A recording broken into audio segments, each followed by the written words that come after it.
Finally সোনাঝুরি বাগান বাড়িতে তো আমরা লাঞ্চটা কমপ্লিট করে নিয়েছি। এবার আমরা যাচ্ছি সোনাঝুরি হাটে কিছু কেনাকাটি করতে। তো আমরা সোনাঝুরি হাটে চলে এসেছি আর এখানে অনেক বড় বাজার বসেছে।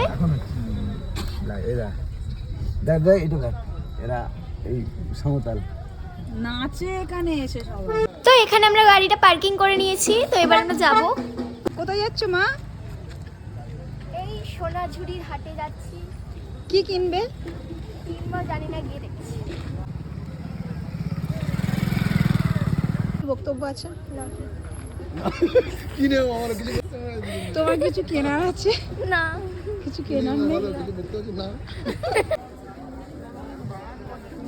নাও। তো এখান থেকে মা এই ড্রেসটা নিয়েছে আর আমি এই শাড়িটা নিয়েছি, একদিন পরে আপনাদের দেখাবো। তো সোনাঝুরি হাট থেকে আমরা চলে এসেছি আর এখন আমি আর ভাই সানরুফে দাঁড়িয়ে দাঁড়িয়ে প্রকৃতির হাওয়া নিচ্ছিলাম। তো এবার আমরা যাচ্ছি শান্তিনিকেতন। অনেকটা রাত হয়ে গেছে, জানি না কতটা কি দেখতে পাবো। সত্যি অনেকটা রাত হয়ে যাওয়ায় শান্তিনিকেতন বেশি কিছু দেখতে পারিনি। এই বটগাছটা নিচে কিন্তু রবীন্দ্রনাথ ঠাকুর পড়াতেন, এইটা দেখেছি। তারপর আস্তে আস্তে দেখে নিলাম এই ইউনিভার্সিটিটা, এটার নাম হচ্ছে বিশ্ব বাংলা বিদ্যালয়। আর তারপর দেখে নিলাম বিশ্ব ক্ষুদ্র বাজার। এই বাজারে নাকি সোনাঝুরি বাজারটা বসাবে বলে ঠিক করেছিল, তারপর আর বসায়নি। আসলে আমি এত কিছু জানি না, কাকুর অনেক কিছুই জানে। কাকুর পাশে বসেই সব কিছু জেনেছি আমি। তো এখন আমরা যাচ্ছি শক্তিগড়ের ফেমাস ল্যাংচা খেতে। আর এখন সন্ধেবেলা আমি ঘুমিয়ে পড়েছিলাম, সব ক্লিপ মাই নিয়েছে। এই হলো শক্তিগড়ের ল্যাংচা হাট। এখান থেকে মা বাবা একটা ল্যাংচা ট্রাই করলো। শক্তিগড় নাকি ল্যাংচার জন্যই ফেমাস। কেমন?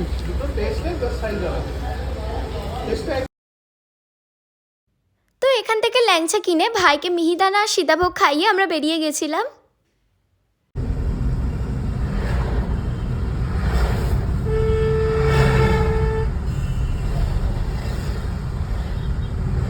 তো দুর্গাপুজো থেকে আমাদের বাড়িতে গঙ্গার জল শেষ হয়ে গিয়েছিল আর মায়ের আপনার মা গঙ্গার জল নিয়েই বাড়ি যাবে।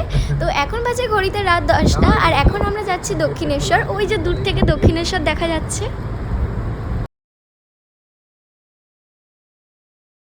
তো গঙ্গাতে এখন ভাটা চলছে বলে সব জল নেমে গেছিলো আর ওই যে বাচ্চা ছেলেটা আমাদের জন্য জল এনে দিচ্ছিল। আর দক্ষিণেশ্বরে রাত 10টা বেজে গেছে বলে সব গেট বন্ধ হয়ে গেছে, তাই আর কোনো ক্লিপ নিতে পারিনি আর যেতেও পারিনি। তো দেখতে দেখতে ফাইনালি আমরা বাড়ি চলে এসেছি আর এখন ঘড়িতে বাজে রাত 12টা। ওই যে বাবা মেন গেটে তালা খুলতে যাচ্ছে আর ঘুমের ছোট আমি তাকাতেই পাচ্ছি না। আর পিছনে ভাই অলরেডি মায়ের কোলে ঘুমিয়ে পড়েছে। তো তারাপীঠের মেন ব্লগটা আমি এখানেই শেষ করছি। আগের পার্টগুলো না দেখে থাকলে অবশ্যই দেখে নেবেন। ব্লগটা কেমন লাগলে অবশ্যই জানাবেন। Bye bye.